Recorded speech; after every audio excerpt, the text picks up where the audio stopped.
Bonjour à tous. On va continuer notre étude dans Jean, chapitre 6, versets 22 à 59. Donc, vous allez avoir besoin de vos Bibles. On va faire Jean, chapitre 6, versets 22 à 59. Et je vais commencer par un mot de prière. Merci, Père, parce que tu nous permets d'étudier ta parole. Tu nous la donnes. On a accès à cette parole. Merci de pouvoir nous permettre de comprendre qui est Jésus, de comprendre notre état par rapport à lui et de pouvoir s'approcher de lui. On te demande de nous donner ta sagesse, de nous préserver de toute erreur. En ton nom, Amen. Donc, juste pour se situer, on se souvient, ça tombe bien, la dernière fois qu'on a parlé de Jésus, c'était la multiplication des pains. Donc, Jésus a comme donné de la nourriture à 5000 hommes, à une foule nombreuse qu'on pourrait dire de 15 000, 20 000 personnes. Donc, c'était un miracle sans précédent, parce que c'était le miracle du Créateur. Donc, sur ce point de vue-là, il n'y a comme pas vraiment à s'y méprendre.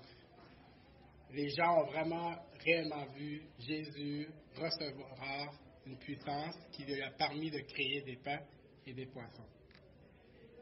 Et dans le passage qu'on va couvrir aujourd'hui, ça va être Jésus se déclare le pain de vie. C'est vraiment le miracle et ce discours-là qui font en sorte qu'on va voir à quel point Jésus nous présente qui il est. Donc, sans plus, on va commencer par la lecture de ce passage-là. Et nous, en tant qu'auditoire, on est un peu comme ceux qui ont été nourris par Jésus de ce pain terrestre. Et la question qu'il faut se demander ce matin, c'est qu'est-ce que vous cherchez? Qu'est-ce que vous cherchez en Jésus? Et vous allez voir dans ce passage-là, c'est ce qu'on voit. Donc, Jean, chapitre 6, verset 22, on lit. La foule qui était restée de l'autre côté de la mer avait remarqué qu'il ne se trouvait là qu'une seule barque et que Jésus n'était pas monté dans cette barque avec ses disciples, mais qu'il était parti seul. Le lendemain, comme d'autres barques étaient arrivées de Tibériade près du lieu où il avait changé le pain après que le Seigneur eut rendu grâce, les gens de la foule, ayant vu que ni Jésus ni les disciples n'étaient là, montèrent eux-mêmes dans ces barques et allèrent à Capernaum à la recherche de Jésus. Et l'ayant trouvé au-delà de la mer, ils lui dirent, « Rabbi, quand es-tu venu ici? » Jésus leur répondit, « en vérité, je vous le dis, vous me cherchez non parce que vous avez vu des miracles, mais parce que vous avez mangé des pains et que vous avez été rassasiés. Travaillez non pour la nourriture qui périt, mais pour celle qui subsiste pour la vie éternelle, et le Fils de l'homme vous donnera, car c'est lui que le Père, que Dieu a marqué de son sein. » Ils lui dirent, « Que devons-nous faire pour faire les œuvres de Dieu? » Jésus leur répondit, « L'œuvre de Dieu, c'est que vous croyez en celui qui l'a envoyé. » « Quel miracle fais-tu donc? » lui dirent-ils, « afin que nous le voyions et que nous le croyions en toi. Que fais-tu? Nos pères ont mangé la manne dans le désert selon qu'il est écrit, il leur donna le pain du ciel à manger. » Jésus leur dit, en vérité, je vous le dis, Moïse ne vous a pas donné le pain du ciel, mais mon Père vous donne le vrai pain du ciel. Car le pain de Dieu, c'est celui qui descend du ciel et qui donne la vie au monde. Ils lui dirent, Seigneur, donne-nous toujours ce pain. Jésus leur dit, je suis le pain de vie.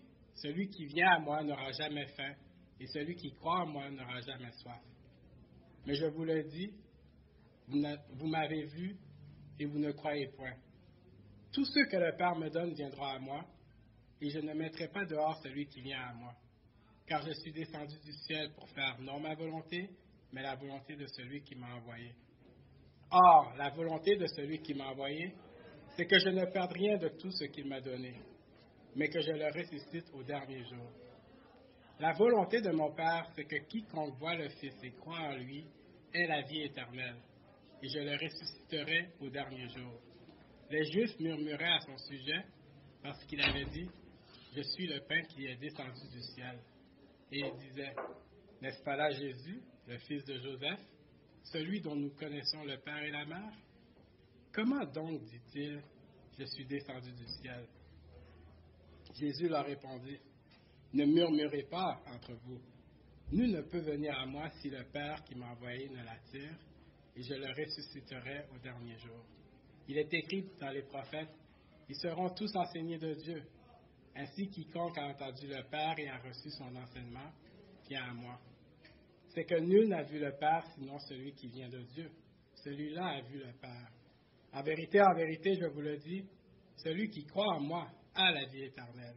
Je suis le pain de vie. Vos pères ont mangé la manne dans le désert et ils sont morts. C'est ici le pain qui est descendu du ciel, afin que celui qui en mange ne meure point.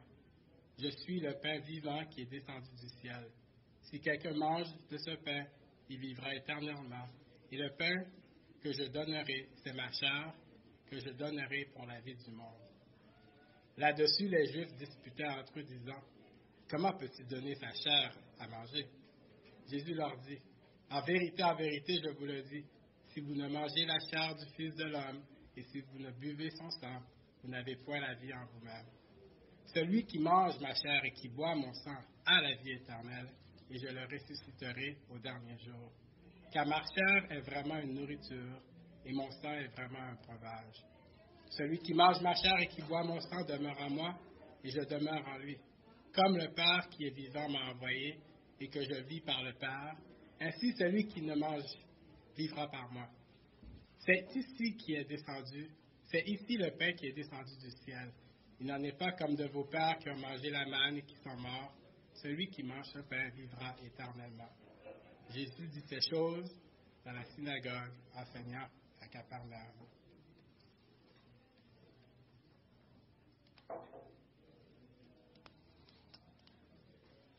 Donc, ce passage nous parle de la vie éternelle, de l'assurance du salut offert par Dieu, la volonté de Dieu, la résurrection. Et ce passage nous amène des paroles très difficiles. Et c'est un peu ça que vous devez ressentir à la fin de cette étude qu'on va faire. C'est des paroles très difficiles. Parce qu'en fin de compte, Jésus amène un moyen de croire en lui qui est exclusif. Et ce passage-là, c'est vraiment le premier de ce qu'on connaît tous, ou la plupart d'entre nous connaissent, des « je suis ». Et les « je suis » et créent une exclusivité de l'Évangile. Et là, Jésus prononce son premier « je suis le pain de vie ». Donc, ma première question pour vous, à la suite de la lecture de ce passage, c'est qu'est-ce que vous pensez que Jésus essaie d'accomplir?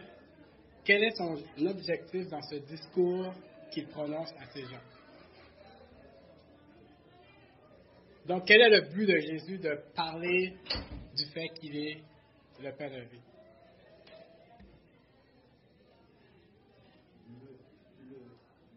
Le but de Jésus, en parlant qu'il est le pain de vie, si on essaie de le comprendre, si on essaie de saisir le message qu'il veut nous donner, la parole s'est faite chair. Ce sont nous. Il est venu sur terre pour faire de la parole un être humain comme les autres. OK. Est-ce que quelqu'un a une autre réponse? Je pensais justement à ce passage-là il n'y a pas longtemps. Puis il y a un passage dans Lévitique, chapitre 17, auquel Jésus fait sans doute référence ici, qui dit, à partir du verset 10, si un homme de la maison d'Israël ou des étrangers qui séjournent au milieu d'eux mange du sang d'une espèce quelconque, je tournerai ma face contre celui qui mange le sang, et je le retrancherai au milieu du peuple, car l'âme de la chair est dans le sang. Je vous l'ai donné sur l'autel, afin qu'il servît d'expiation pour vos âmes, car c'est par l'âme que le sang fait l'expiation. D'accord? Donc, ce qu'on voit ici, c'est que le salaire du péché étant la mort, et l'absence de sang étant une espèce d'attestation d'une mort réelle, D'accord? Premièrement, les paroles de Jésus ont dû provoquer un réel scandale. Ça devait être vraiment incroyablement scandaleux pour le juif moyen qui écoutait ces paroles-là. D'un autre côté, Jésus établit que il y a une expiation, d'accord, par le sang qui est nécessaire. D'accord? Hébreux 9 dit, d'accord, sans effusion de sang, il n'y a pas de pardon. D'accord? Donc, Jésus établit ça clairement. D'accord? Que c'est par sa mort et par son sang qui est sa vie, qui nous est donné, que le salut se fait. Il y a une expiation obligatoire d'accord, par la mort de Jésus. Une dernière intervention ou par rapport à qu'est-ce que vous pensez que Jésus essaie d'accomplir en parlant ainsi à la foule? Je dirais la mort, parce que c'était 3 jours après sa mort. Okay. Donc, on va garder cette question-là en suspens et à travers notre étude, on va voir ce qui s'est passé. Donc, on voit la foule qui revient. La foule, elle est un peu à la recherche de Jésus pour une raison très particulière. Jésus a pris soin d'eux le jour d'avant. Et là, ils reviennent voir le lieu où était Jésus, où le miracle s'est accompli. Et ils ne voient pas Jésus, évidemment. Nous, il y a comme entre le miracle de Jésus et le discours que Jésus prononce de l'autre côté de la rive, il y a le fait que Jésus traverse sur le lac, qu'on va voir la semaine prochaine, pour aller à la rencontre des disciples qui sont pris dans une tempête. Donc, en arrivant, ils voient qu'il reste une barque ici et ils n'ont pas pris connaissance que Jésus avait été dans la barque en même temps que les disciples. On peut se dire que la question qu'ils posent, mais après qu'eux-mêmes ont traversé de l'autre côté, pourquoi ils vont à Capernaum? Quand on regarde l'histoire de Jésus, on voit très clairement que Capernaum, c'est comme le lieu où Jésus s'est un peu rassemblé le plus souvent. Donc, les gens, de manière automatique, vont à Capernaum comme deuxième option de où Jésus pourrait être. Ils arrivent et ils voient Jésus et ils le rencontrent. Et là, la question est un peu pertinente. Comment se fait-il que tu es là? Comment tu es arrivé ici? Une chose particulière à remarquer quand on lit l'histoire de Jésus, c'est que Jésus souvent ne répond pas à la question qui lui est posée. Parce que Jésus regarde au cœur, Jésus regarde plus loin, et il répond toujours à la question essentielle au cœur de l'homme. Donc, présentement, une question facile aurait été de dire, j'ai marché sur les eaux ou quoi que ce soit, mais à la place, il va directement au cœur et Jésus prononce un fait. Fait que dans ce passage-là, il y a 3 faits, et on voit ces 3 faits-là par le fait que Jésus commence en disant, en vérité, en vérité. C'est des faits immuables, c'est clair, c'est comme ça. Donc Jésus leur dit, vous me cherchez, dans le verset 26, si vous regardez, vous me cherchez, non parce que vous avez vu des miracles, mais parce que vous avez mangé des pains et que vous avez été rassasiés.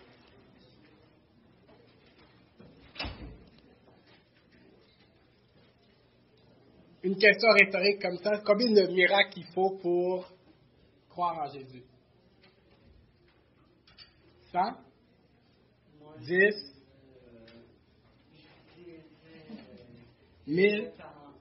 48? Et on pourrait avoir autant de miracles qu'on veut. Si Jésus ne nous touche, on ne peut rien comprendre. Exact. Donc, il faut 0 miracle. Il faut la foi. Oui, il faut 0 miracle pour croire en Jésus. Donc, les gens ici, Jésus, c'est un peu ça qu'il leur dit. Vous avez vu des miracles, mais parce que vous avez mangé des pains, vous êtes plus satisfait par votre état physique. Donc, c'est pour cela que vous venez. Donc, on voit en plus, cette réaction-là, dans le verset 30, on voit justement que ce n'est pas le nombre de miracles qu'il faut. Dans le verset 30, les gens disent à Jésus, « Quel miracle fais-tu donc pour que nous croyions? » Vous avez la bonne réaction, c'est comme une aberration. Ils viennent de voir Jésus nourrir une multitude de gens, créer des pains et des poissons. Et ça, on parle juste de ce miracle-là, mais on sait que beaucoup de ces gens de la foule suivent Jésus et ont pu voir miracle après miracle dans la vie de Jésus. Et ils disent, quel miracle fais-tu donc? Donc, on constate réellement que l'état de l'homme fait en sorte que la quantité de miracles, les œuvres miraculeuses qu'on pourrait leur faire voir, n'est pas le moyen de les amener à Jésus. Par contre, Jésus utilise ça, parce que Jésus, à travers les miracles et étant lui-même Jésus, connaissant les cœurs, peut utiliser les miracles pour moyen de faire comprendre, mais le miracle lui-même n'a pas cette capacité-là, n'a pas ce pouvoir-là d'amener les gens à Dieu.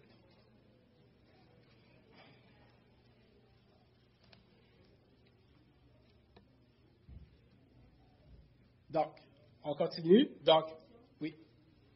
Mais c'est pas une question, mais comme il y a aussi, comme on dit, il y a Satan, il y a Dieu.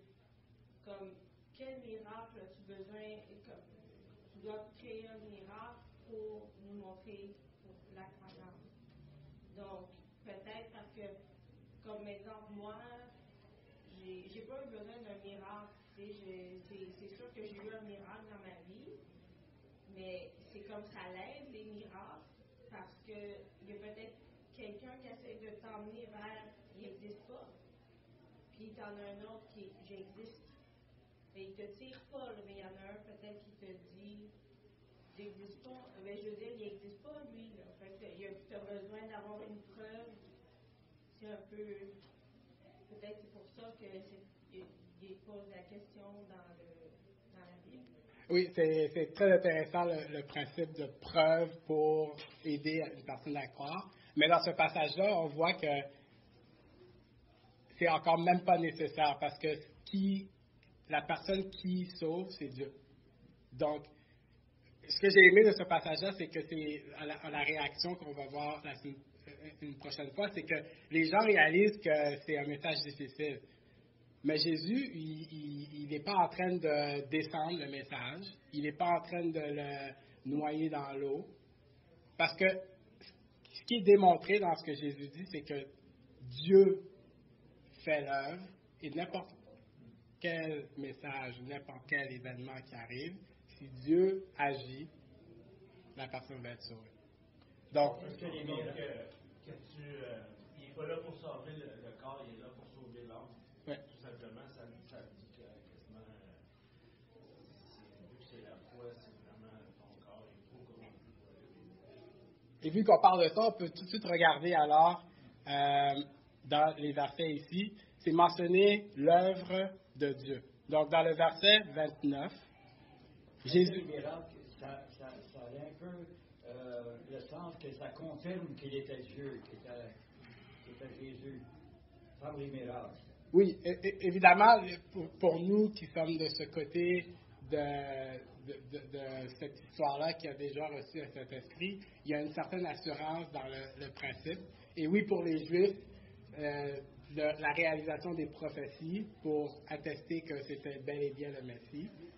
Oui, Jésus et les miracles qui attestent les prophéties, c'est important dans la perspective juive messianique. Mais réellement, ce que Jésus est en train de dire, c'est que tout ça, bel et bien que ça soit important, c'est pas ça qui nous amène à croire en Dieu.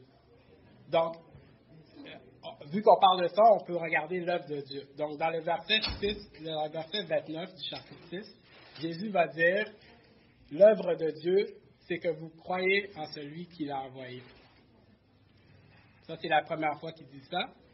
Après ça, dans le même genre de terme, on peut regarder dans le verset 38.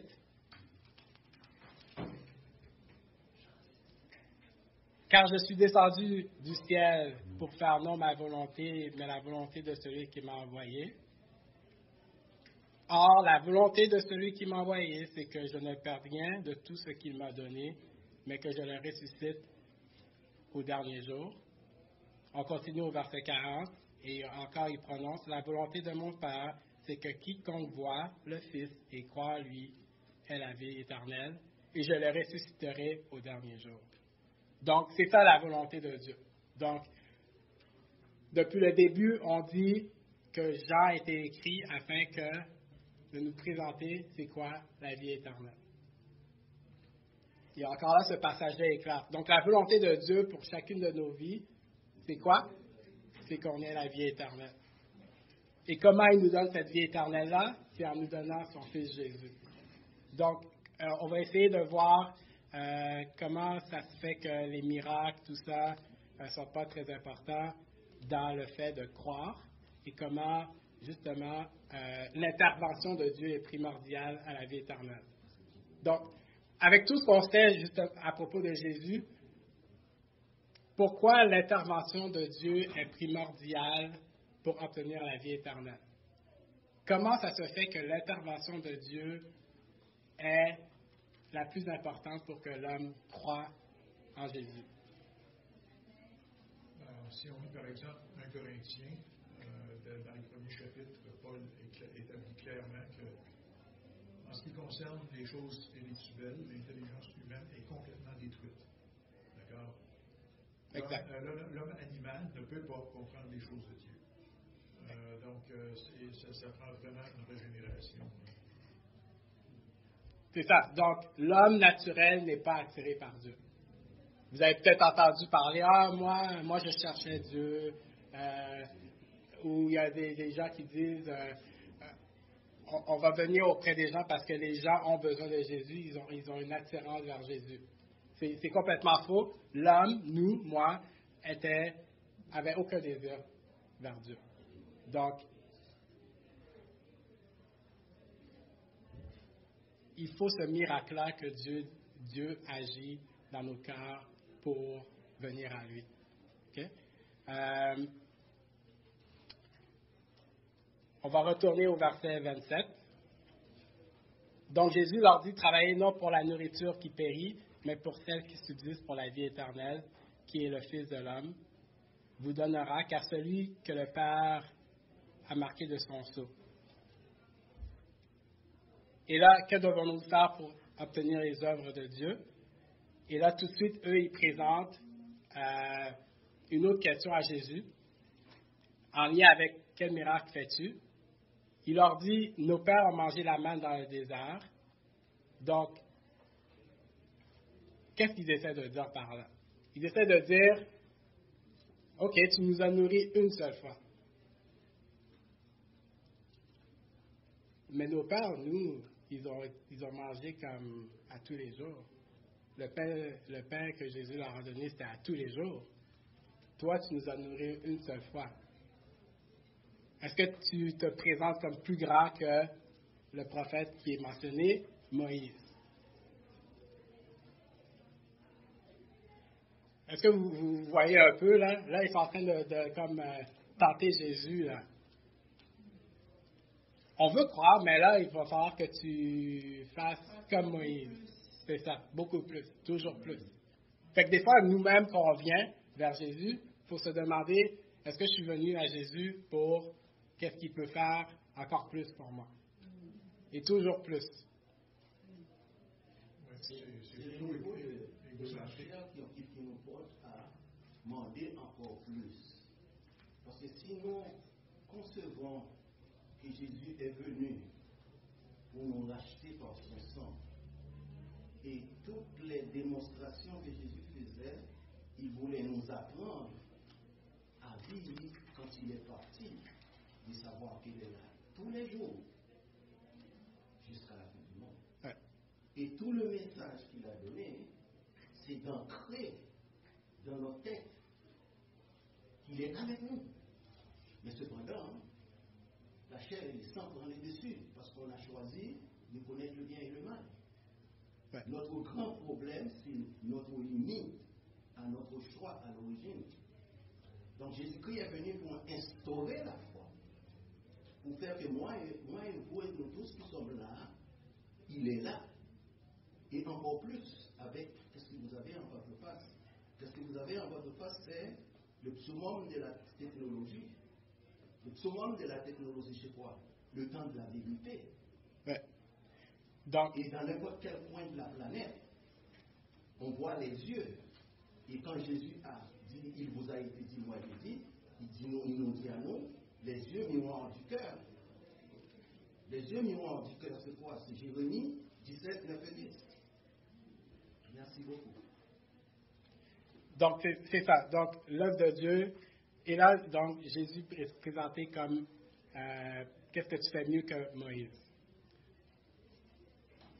Donc, ma question pour vous, cette fois-ci, c'est quoi la différence entre les deux pains que Jésus va nous présenter? Donc, c'est quoi la différence?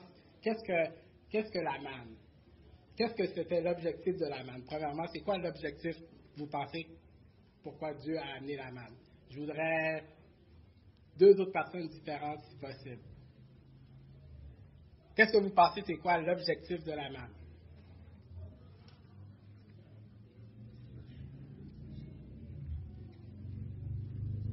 C'était pour nourrir les enfants d'Israël dans le désert.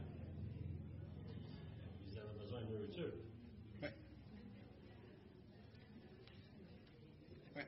Pour nous montrer que c'est seulement lui qui peut pouvoir nos besoins.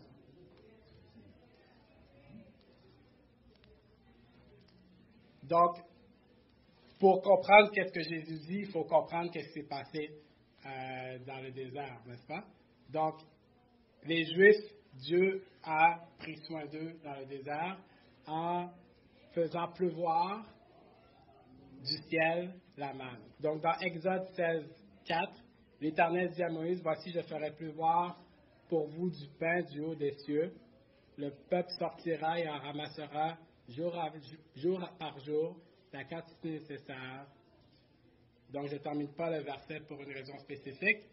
Donc, on voit, et pourquoi Dieu a donné la manne au peuple? Oui, parce qu'ils avaient faim. Pour satisfaire le côté naturel. Pour satisfaire le côté naturel. Préfigurer Christ. Ben, ok, peut-être j'ai un peu mal posé ma question. Dieu a donné la manne au peuple parce qu'ils se sont plaints. Ils étaient comme, donne-nous à manger, là.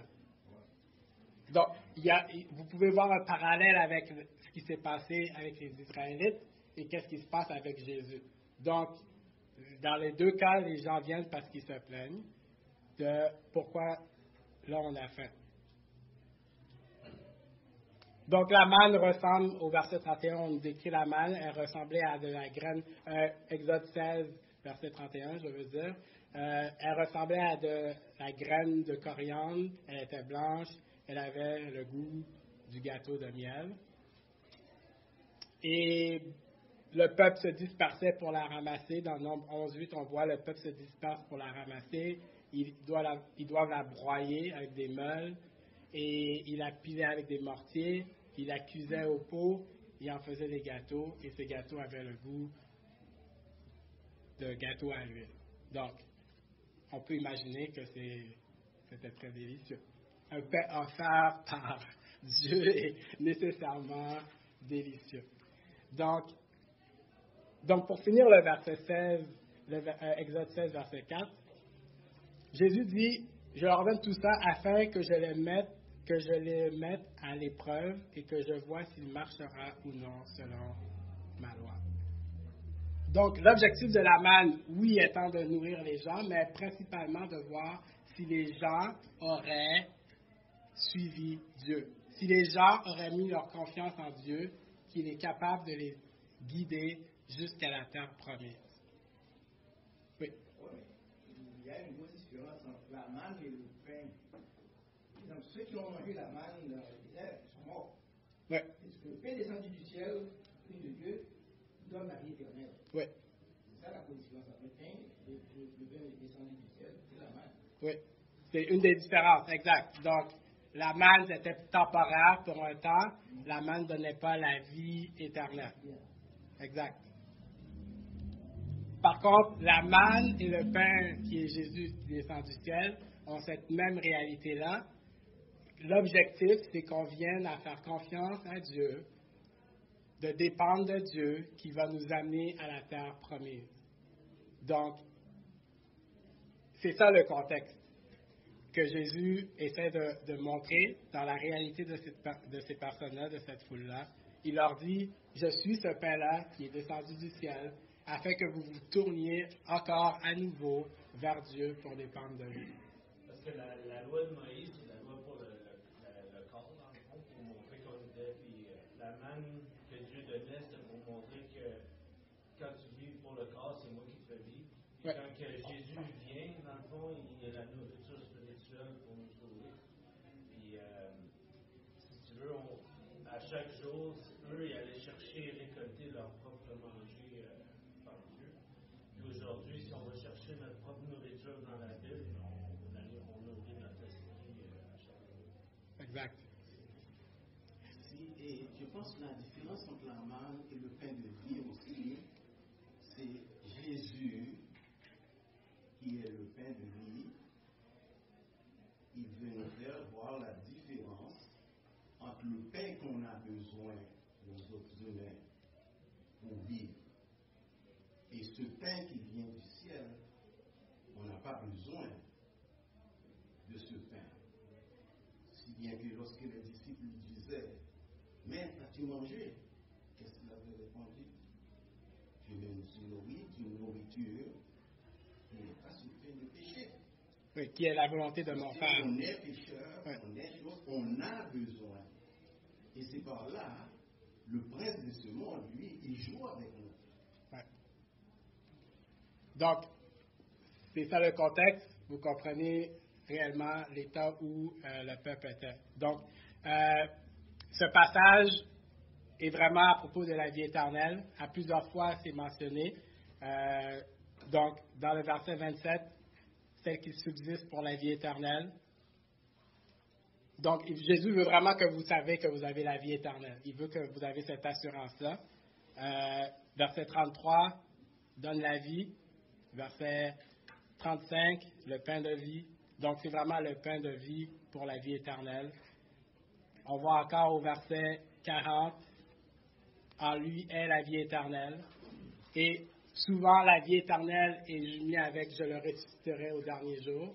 Donc, vraiment, cette perspective qu'on atteint cette résurrection qui est un peu comme quand les Juifs sont entrés dans la terre promise.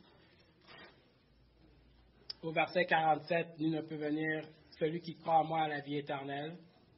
On voit ne meurt point, il vivra éternellement à la vie éternelle. Donc, si vous aviez un doute, ou si vous ne savez pas où vous tournez pour savoir comment avoir la vie éternelle, voici le passage, un des passages clés pour vous dire, mange ce pain et tu vivras éternellement.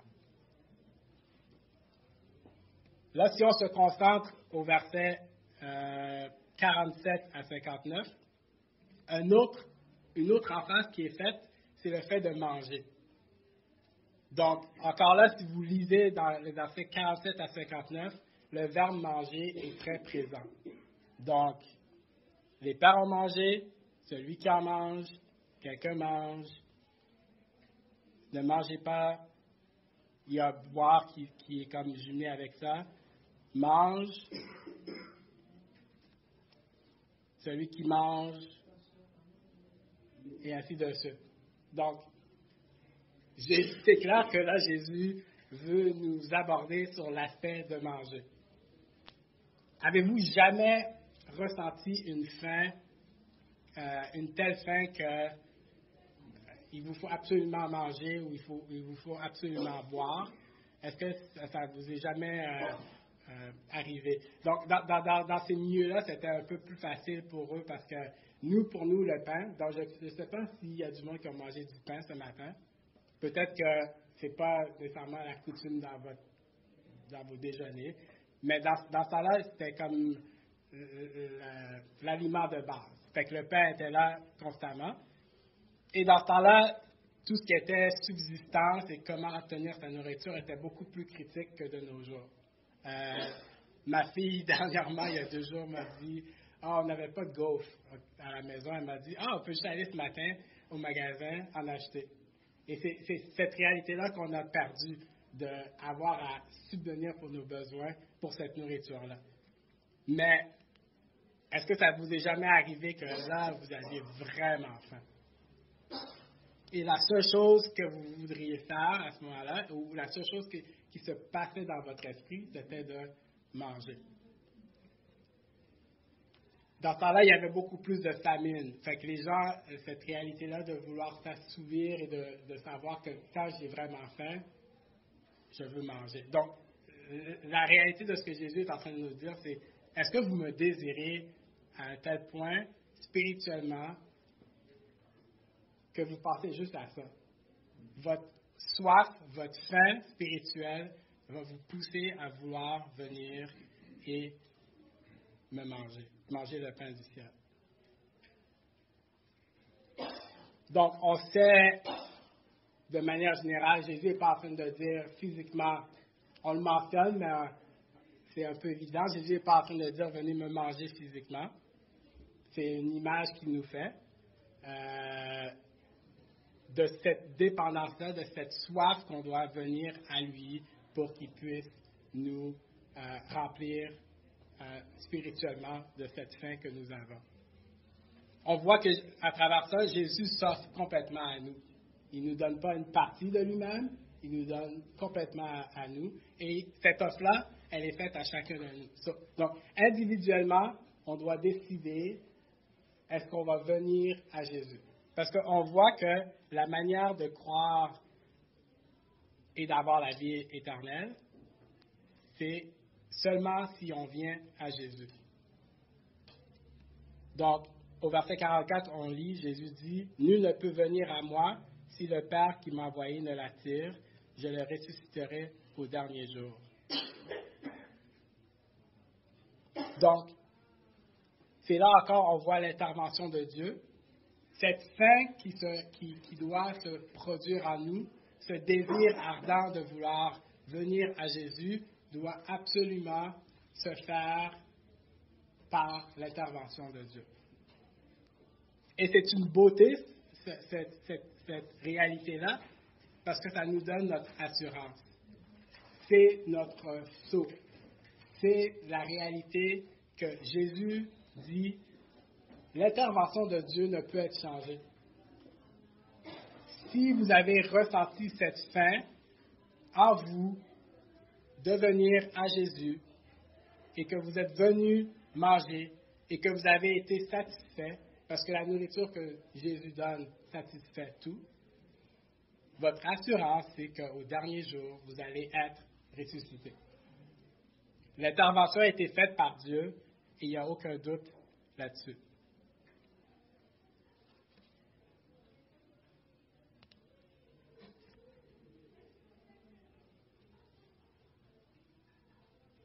Donc, notre attitude de quelqu'un qui a faim, ça devrait être une attitude qui crie « Aie pitié de moi, Père », un peu comme l'aveugle qui dit « Aie pitié de moi, fils de David ». L'état de comprendre qu'est-ce que Jésus nous demande dans ce message-là, de venir à lui, de le manger, de dépendre entièrement de lui, on doit réaliser que je ne suis pas capable de faire ça. Et en sachant que c'est l'œuvre de Dieu qui peut accomplir ça en nous, on doit crier alors, « Aie pitié de moi, aide-moi à comprendre, aide-moi à venir auprès de Jésus. Dieu fait cette œuvre en moi. » Donc, les gens, on voit la réaction tout de suite un peu réticente. Ils commencent déjà à murmurer au verset 42. Et eux, au lieu de saisir l'importance de ce message-là, ils sont en train de questionner qui est Jésus, de où il est venu. Donc, il est clair qu'ici, Dieu n'est pas intervenu auprès de ces gens et ils ne sont pas venus auprès de Jésus. Et donc, on doit toujours se demander comment peux-je savoir que Dieu est intervenu dans ma vie? Comment puis-je savoir que Dieu a agi et m'a fait venir, m'a attiré à Jésus? Donc, il y a un cœur désespéré pour Dieu. On voit, c'est ça la fin. Il y a un cœur désespéré d'être réconcilié avec Dieu.